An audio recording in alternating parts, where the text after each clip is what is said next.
Vamos ler a palavra de Deus.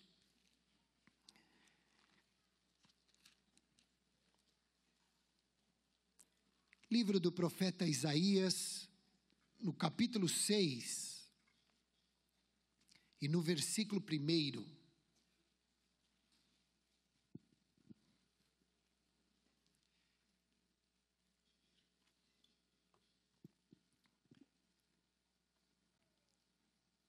No ano em que o rei Uzias morreu, eu vi o Senhor assentado num trono alto e exaltado, e a aba de sua veste enchia o templo. Acima dele estavam serafins, cada um deles tinha 6 asas, com 2 cobriam o rosto, com 2 cobriam os pés, e com 2 voavam, e proclamavam uns aos outros: Santo, Santo, Santo é o Senhor dos exércitos, a terra inteira está cheia da sua glória. Ao som das suas vozes, os batentes das portas tremeram, e o templo ficou cheio de fumaça. Amém? Vamos ler também 2 Crônicas, no capítulo 26.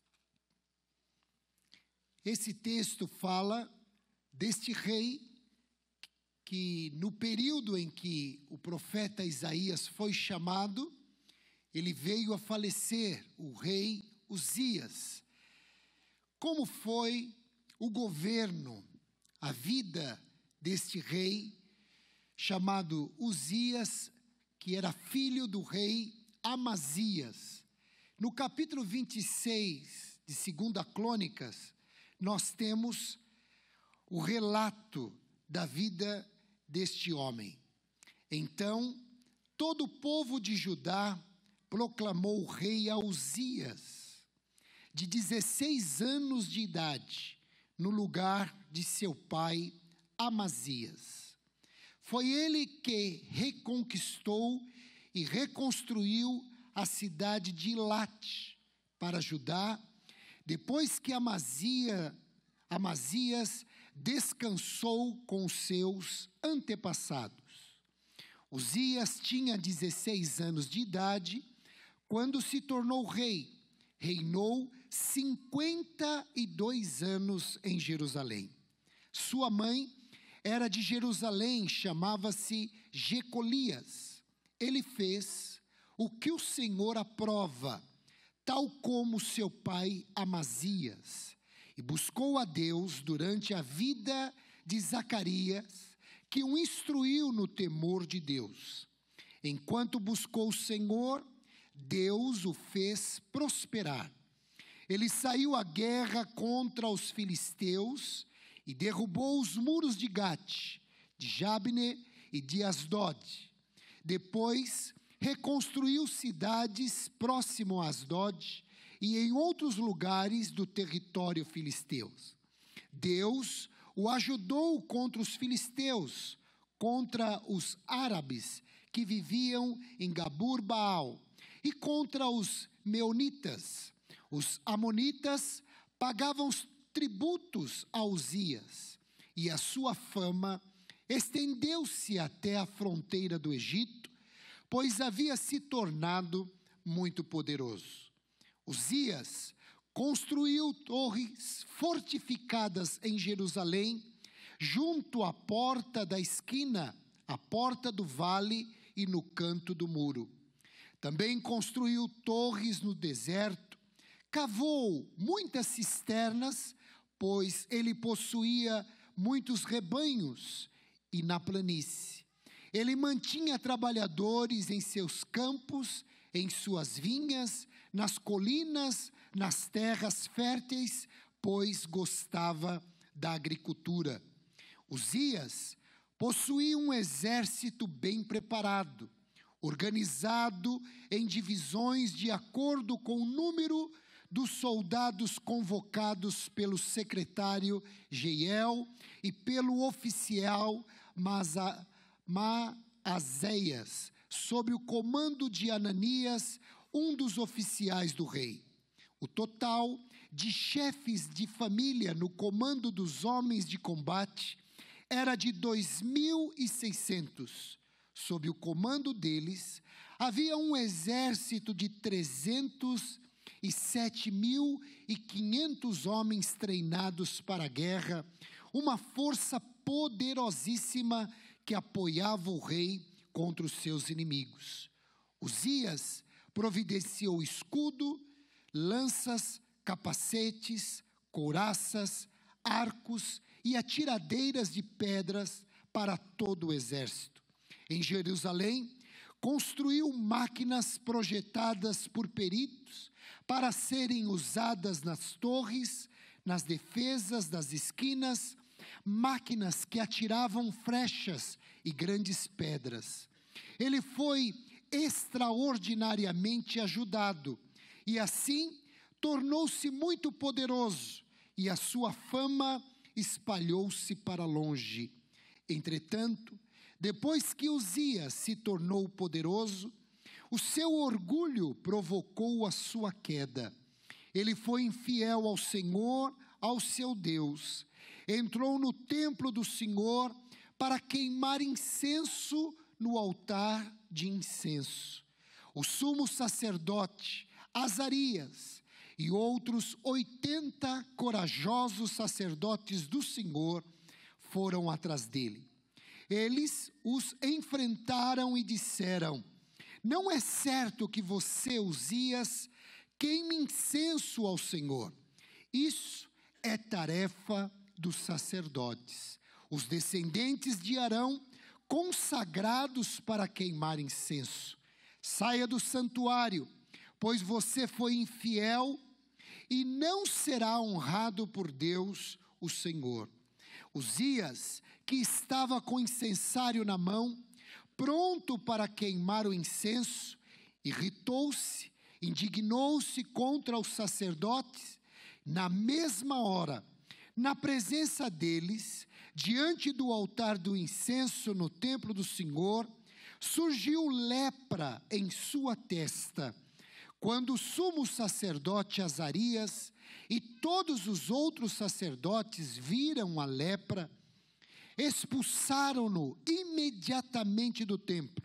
Na verdade, ele mesmo ficou ansioso para sair, pois o Senhor o havia ferido.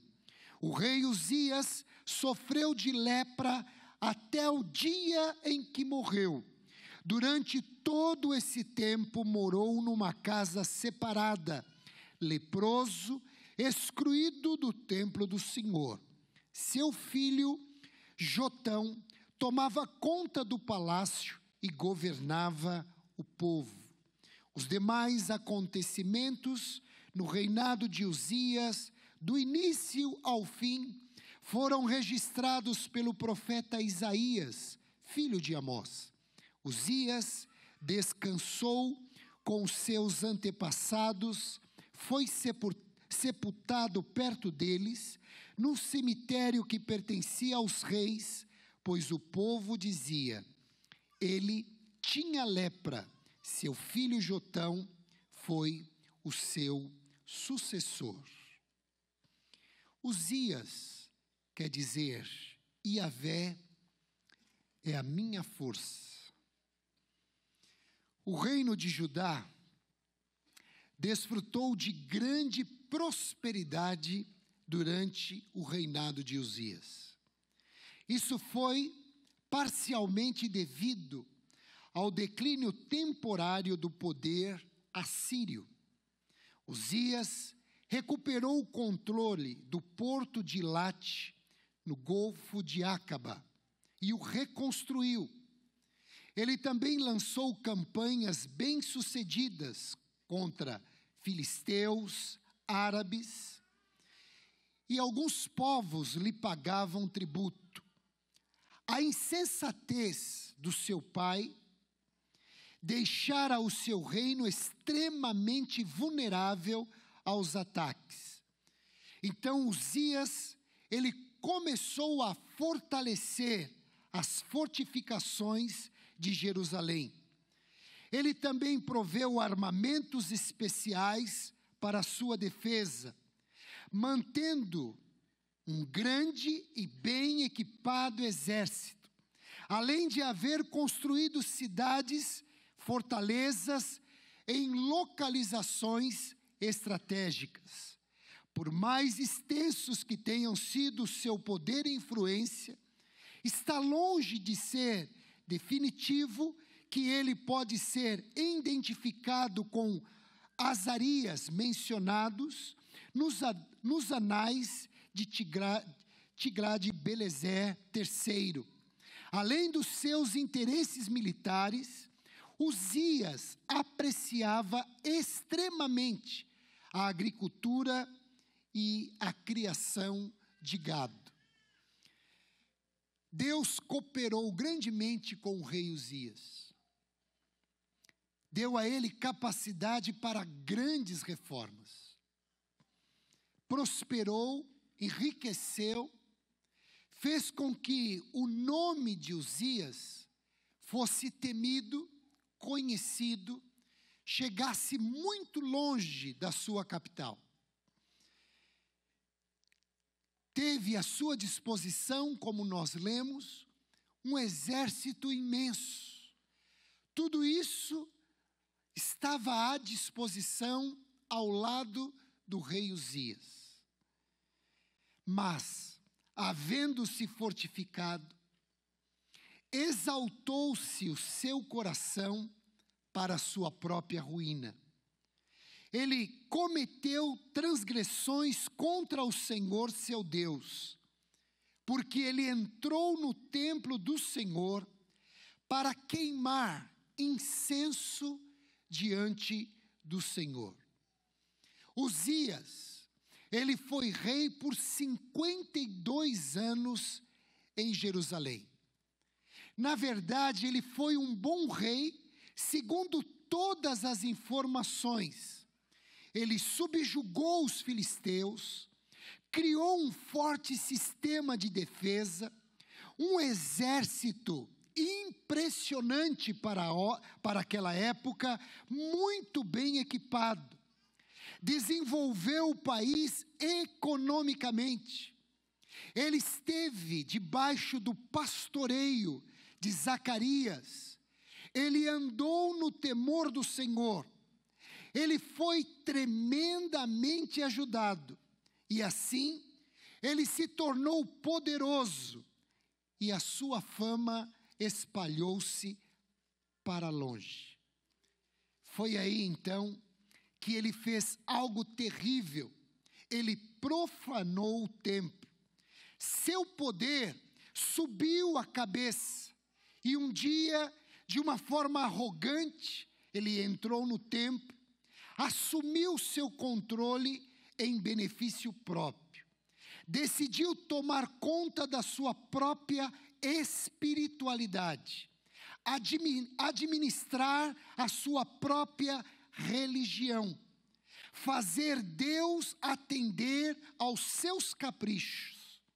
Foi para o santo altar de incenso, o mesmo altar de onde os serafins tomariam uma brasa para santificar os lábios de Isaías.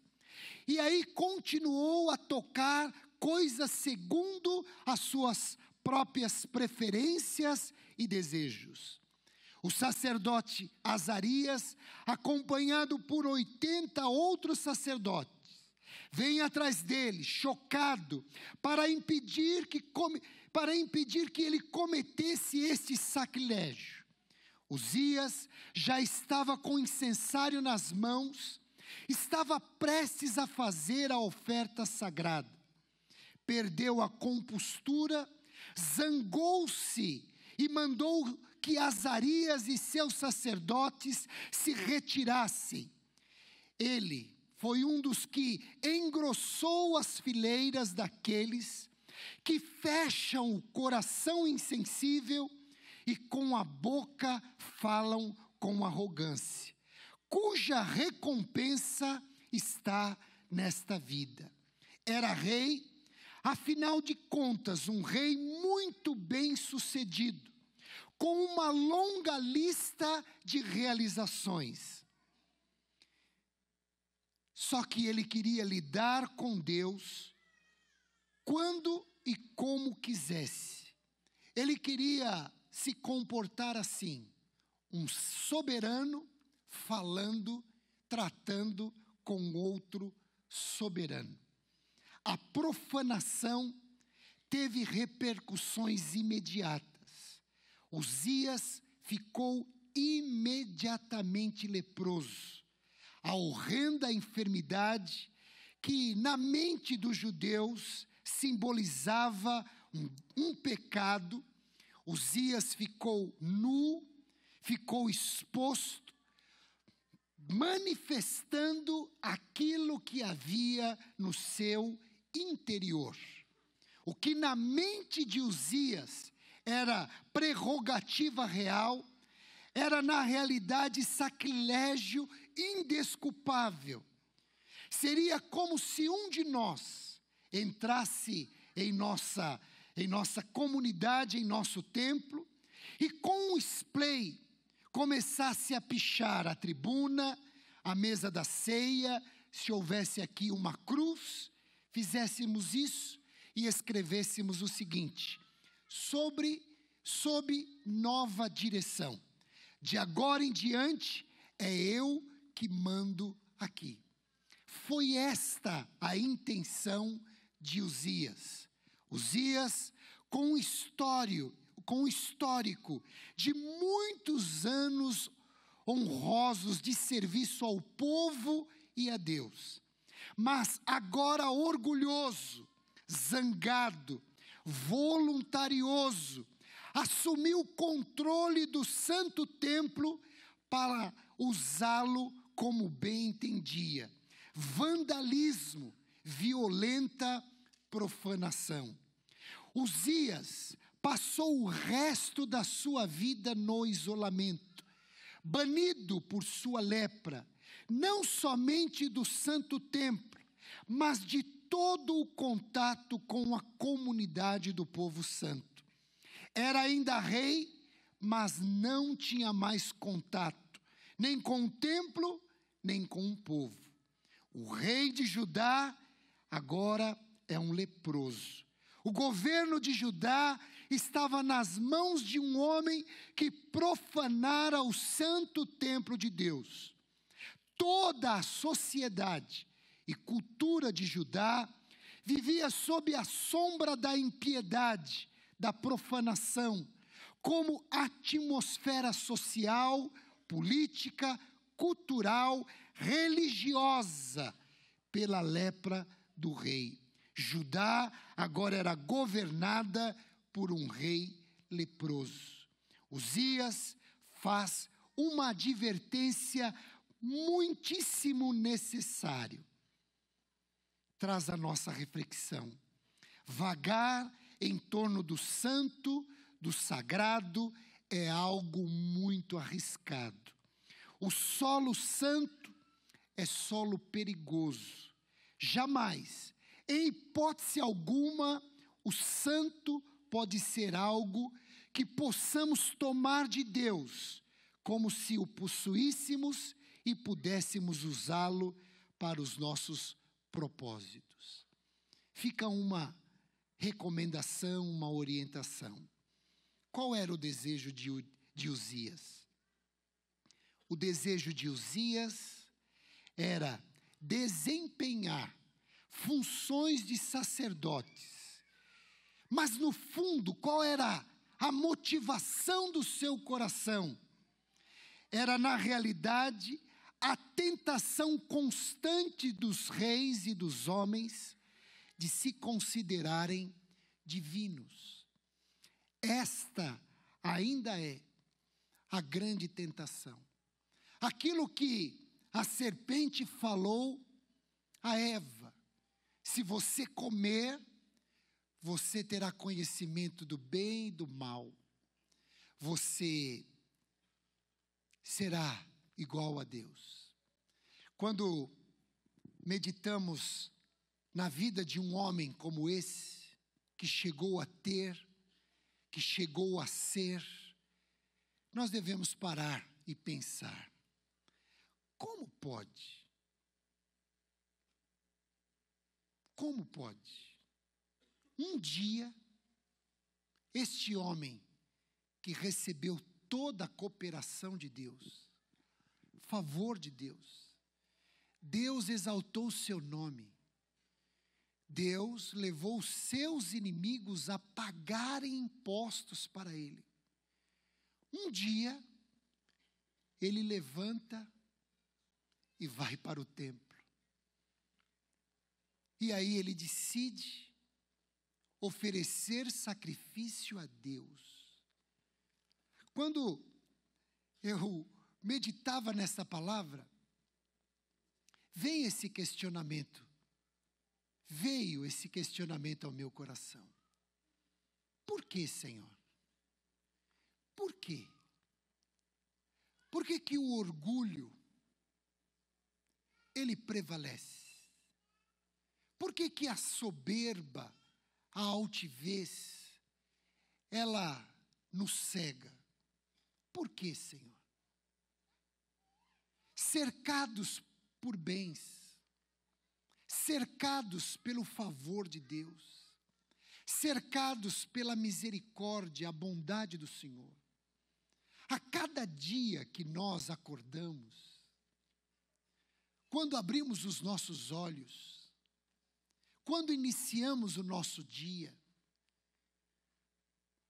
tudo aquilo que começa a acontecer é resultado de uma sabedoria, de um poder imenso que Deus manifestou e manifesta através da nossa vida. O poder de ir, o poder de construir, de estabelecer, de conquistar, de comprar, de realizar. O poder de relacionar-se. Os grandes benefícios do sol, do dia, da noite, das estrelas. O grande benefício, a maravilha que é a nossa saúde. O pão nosso de cada dia, sobre a nossa mesa, a facilidade como as coisas estão à nossa disposição. É algo realmente para pensarmos como Deus tem nos cercado de bens. Nada nos falta, nada nos falta. O olhar do Senhor está sobre nós. Os seus ouvidos atentos ao nosso clamor, à nossa oração. Quando eu medito, irmãos, nesta palavra, de onde vem? Por que vem? Um dia, esse rei levanta e diz: esse dia será diferente dos outros dias. Mas nos outros dias, não havia cooperação de Deus. Os outros dias, não havia a abundância do favor de Deus sobre ele. Não tinha ele conhecimento que quem deveria oferecer sacrifício seria os sacerdotes. Não tinha sido Deus que tinha estabelecido desta forma. Por que este dia? Por que esse pensamento? Por que esta postura? Por que esta atitude? Lhe faltava honra?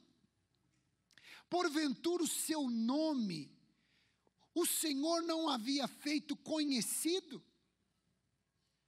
Porventura o Senhor não havia cercado de bens, de favores? Porque este dia, ele abre mão de tudo isso e diz: eu posso tratar de soberano para soberano. Eu posso cuidar sozinho da minha espiritualidade. Eu posso ser o centro da minha religião. Eu posso. E há um lugar que eu devo estar, que eu posso estar, e eu quero quebrar todos os paradigmas. Nenhum rei antes fez, mas eu vou fazer. Porque o que eu já conquistei, o que eu já construí de fortalezas, o que eu já reparei, o que eu já restaurei, agora me dá a condição de ser, de fazer, de executar. E aí o rei Uzias vai para o templo, pega o incensário. Ele sabia o que estava pegando, ele sabia onde estava, ele sabia qual era o procedimento correto. Mas naquele dia, era tão forte o orgulho, a altivez, a soberba, assim como foi também na vida do rei Nabucodonosor, quando em um determinado dia ele olha a beleza do jardim suspenso de Babilônia, e ele diz: não é esta Babilônia que eu edifiquei, para minha honra, para minha glória, para a exaltação do meu nome? Uzias faz o mesmo, pega aquele incensário, e agora ele quer sacrificar, porque havia algo dentro do seu coração, algo que ele não expôs, algo que ele não confessou, algo que ele não repudiou, algo que ele administrou, alimentou, e agora vem para fora de uma forma violenta. Mas este homem que serviu ao povo, esse homem que serviu a Deus, sim, agora chegou a hora, eu vou sacrificar. E nós vimos o resultado. Ficou leproso. Ficou agora condicionado a uma casa. Não podia sair de lá. Não podia ter contato com o templo. Não podia mais ter contato com o povo. E o povo tinha uma frase: o rei é leproso. O rei é leproso. Um homem glorioso, um homem farto dos favores de Deus, agora é leproso. Ao contrário de Uzias, que foi ao templo para usar o santo para fins próprios, Isaías estava no templo para orar e adorar. Não estava lá para receber algo para si, mas para se fazer presente diante da presença, o santo. Isaías estava para ser consagrado à sua vocação profética no mesmo altar de incenso em que Uzias tinha se tornado um rei leproso. Que coisa séria. O mesmo altar. Aqui se torna leproso e aqui se adora. Aqui se serve a Deus. E aqui se serve a si mesmo. É questão de escolha. É questão de escolha. O templo não era definido por Uzias. Os tempos não eram definidos por Uzias. A cultura não recebeu a sua marca. Uzias não era a presença definidora na vida de Isaías. E como sabemos isso? Porque no ano em que o rei Uzias morreu, Isaías estava orando, adorando no templo, que antes tinha sido profanado por Uzias. Olha que coisa interessante. Os tempos em que vivemos não definem a nossa vida. Os reis e presidentes que nos governam não têm a última palavra e certamente não têm nem a primeira palavra sobre como devemos viver. A tecnologia também não define a nossa existência. Mesmo que hoje se diga, olha, eu não sei o que seria da humanidade sem a tecnologia. Alguns até têm febre. Febre, né? Vocês lembram de um? Eu vi uma vez só um comercial de um rapaz que esquece o celular em casa. Vocês viram esse comercial?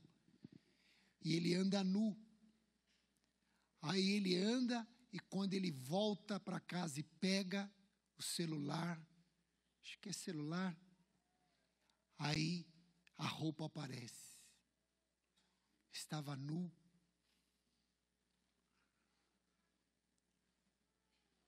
Estava sem ar, sem fôlego, estava sem vida, porque eu não estava com o meu tablet, porque eu não estava com o meu iPad, iPhone.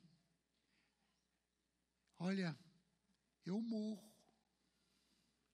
Se tirar de mim, pode tirar essa mulher. Tira esse monte de barrigudinho de perto de mim. Pode tirar o pão, pode tirar a água, mas se tirar o meu iPod, o meu iPad, o meu iPud, o meu pudim, eu morro. De repente, a ideia é que estas coisas é que coordenam, que dão um rumo, o prumo para a nossa vida. Parece. O pós-moderno não determina como vivemos. O psicologismo não explica quem somos. Karl Barth, ele falava assim: a superfície dura da secularidade é uma tentativa provisória e desalinhada de dar sentido a nós e ao mundo ao redor. Num lugar ímpio, Isaías foi mergulhado no santo. No lugar podre, caos, Isaías foi mergulhado para ter uma vida santa, consagrada a Deus. Como pode? No meio do impuro, no meio do caos, no meio das trevas, manifestar a santidade, manifestar a luz. Como pode? No mesmo altar que veio a lepra, no mesmo altar veio querubins, tocou os lábios de Isaías, e a sua iniquidade foi perdoada e retirada. O que é que Deus está falando a mim e a você nesta noite? O lugar que vivemos, esta terra que andamos, é tão impura, que nós temos um lugar para guardar os nossos sapatos. De tão suja que é. Nós deixamos sempre em um lugar fora, nunca perto da mesa, nunca em cima da cama. Não. Pois essa terra, ela é tão impura. Até o ar que respiramos, que nos traz a sobrevivência, a permanência, esse ar, ele nos consome. A nossa vida é ceifada pelo ar que consumimos. O alimento, a água, tudo coopera para que o pó volte para o pó. Que lugar é esse que vivemos? Como viver num lugar desse? Pode um lugar desse manifestar vida? Manifestar a glória de Deus? Um lugar onde para se vender pão puma, tem que mostrar uma mulher nua. Pastor, o senhor exagerou. Eu acho que sim. Mas tudo mexe com a nossa sexualidade. Tudo mexe com a possibilidade do prazer, tudo. Nos convida, nos incita, nos chama, tudo. Do sapato ao chapéu. Muitas vezes até um movimento nosso, né?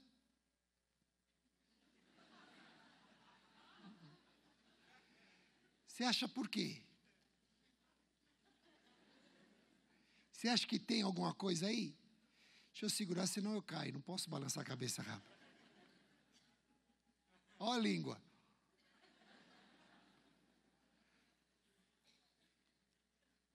Por quê?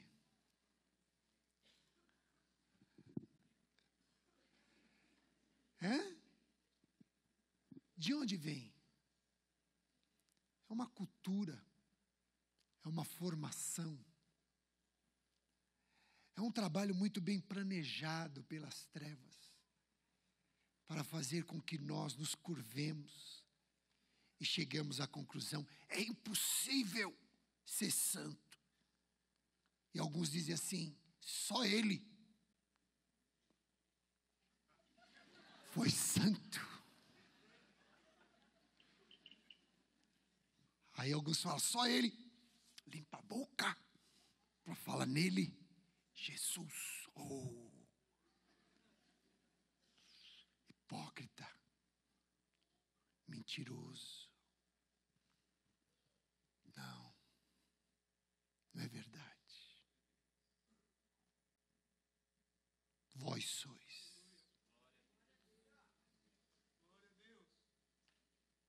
Vós sois. Vós sois. Vós sois o sal da terra.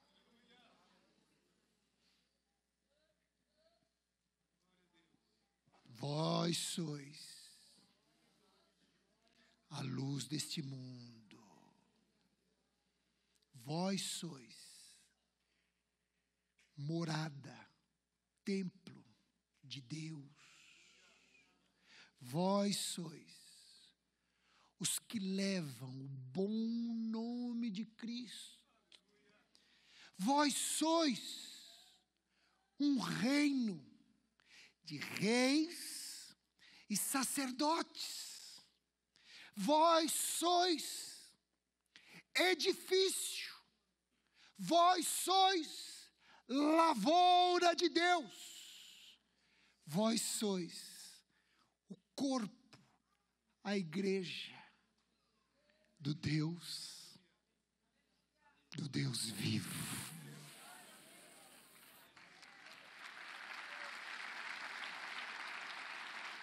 Glória a Jesus.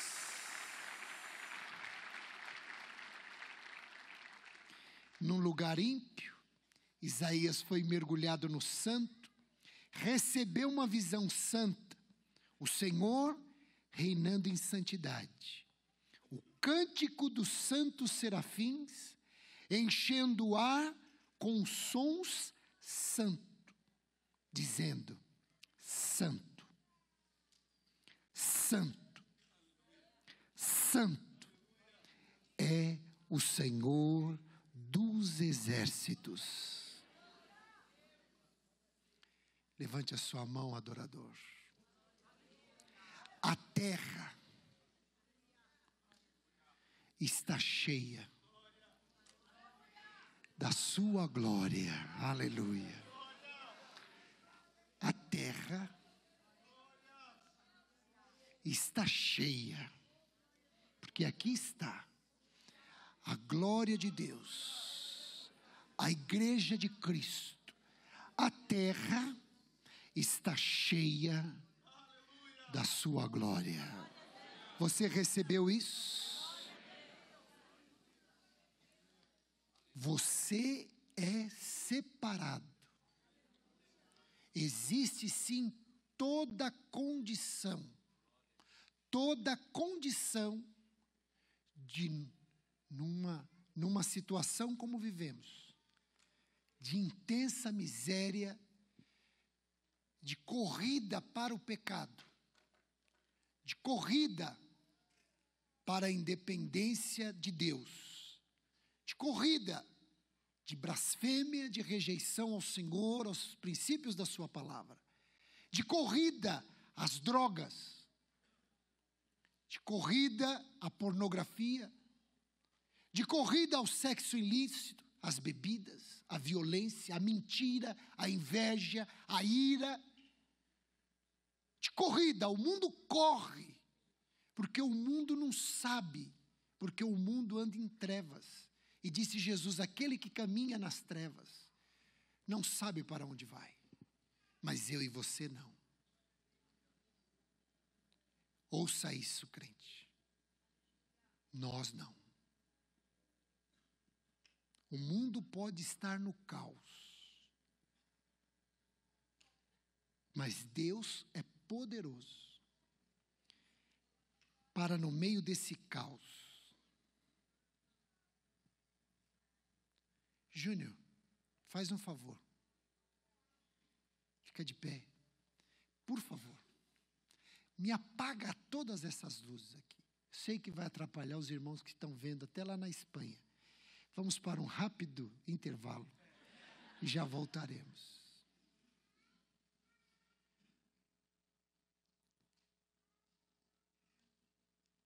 Este é o mundo. Jaz no maligno. Este é o homem que caminha sem Deus, sem conhecer os princípios da palavra. Assim era no começo. Havia densas trevas sobre o abismo. A terra sem forma e vazia. Mas Deus pode. Deus pode. E a primeira coisa que Deus fez pela palavra. Está ligado, Júnior? Quando eu falar, você vai fazer, se você entendeu. A primeira coisa que Deus fez pela palavra foi: haja luz. e ouve-los. Olha a diferença.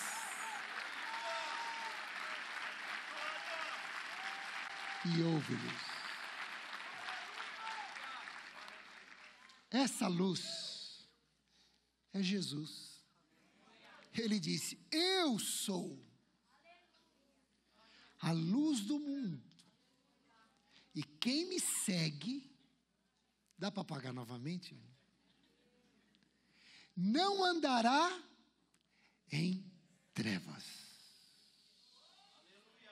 Não. Como? Se ele é a luz, andar em trevas? Andar ainda no governo, na direção da carne? Jamais. Ele é, quando eu falar, Júnior, ele é a luz do mundo. Você entendeu a palavra nesta noite? É ele. Por ele. Mesmo lugar da profanação é o lugar da santificação. Qual a tua escolha? Porque a palavra de Deus diz: ao sujo, suje-se mais. Mas aquele que está limpo, se purifique, se preserve. Jesus, não somente os pés, mas todo o corpo. E Jesus disse: vós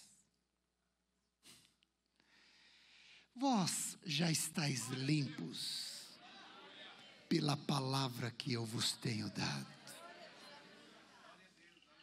Você já está limpo. Vamos aplaudir o Senhor nesta noite, em nome de Jesus. Deus seja eternamente louvado. Você pode ficar de pé para nós orarmos. E vamos embora.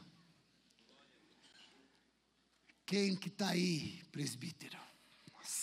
A segundona está aí. Amanhã, segunda-feira.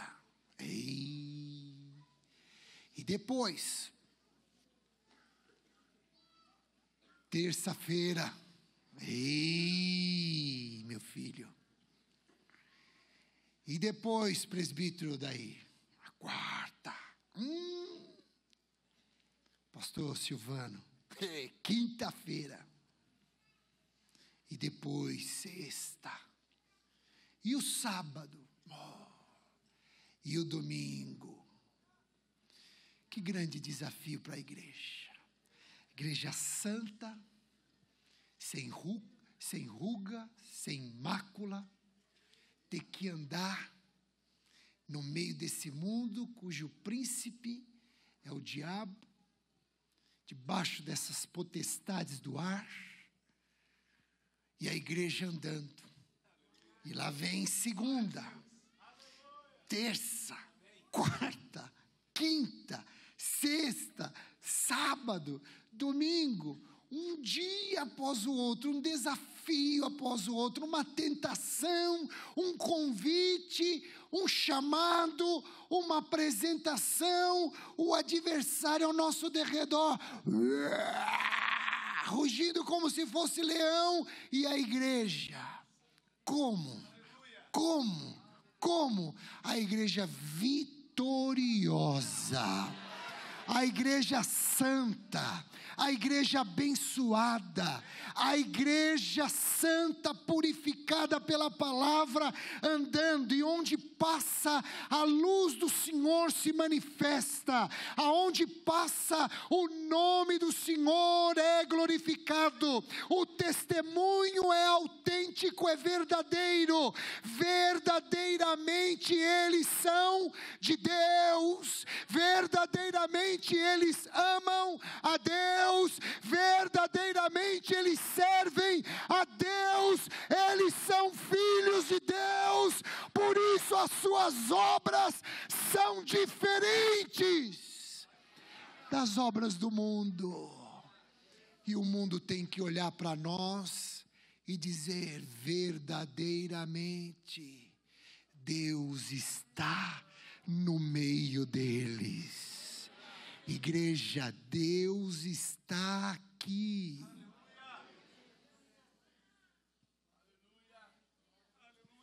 Deus está aqui. E o que é maravilhoso, um irmão vai vir aqui e vai apagar todas estas luzes. E o Senhor não vai ficar aqui, sentado nessa caixa, nos esperando no escuro, como alguém. Aonde está a minha igreja?